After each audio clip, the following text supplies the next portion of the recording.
بقي الفراش، الاسم العلمي سيمكس ليكتولاريوس، هي حشرات صغيرة بنية اللون مسطحة تتغذى على الدماء، وهي النوع الأكثر تأقلما على العيش مع البشر منذ عصور بعيدة.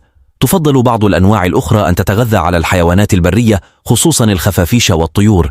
بق الفراش هو في الواقع حشرة صغيرة غير مجنحة، ويتراوح طولها ما بين 4 إلى 7 ملم، أما لونها فيميل إلى البني الداكن وهي بيضاوية الشكل. تمتص هذه الحشرة الدماء أثناء الليل، وتسبب الحكة الشديدة والحساسية والإرهاق بسبب عدم النوم، حيث تتغذى على الدم خصوصا أثناء نوم الإنسان ليلا أو نهارا في الغرف المظلمة. تضع الأنثى حوالي 100 بيضة طوال فترة حياتها، وتحتاج الحشرة في المجمل من 2 إلى 3 كي تكتمل دورة حياتها. يستطيع بق الفراش العيش من 12 حتى 18 يوما بدون طعام، ويكفي وجود أنثى واحدة بالمنزل لكي تتواجد بؤرة إصابة جديدة.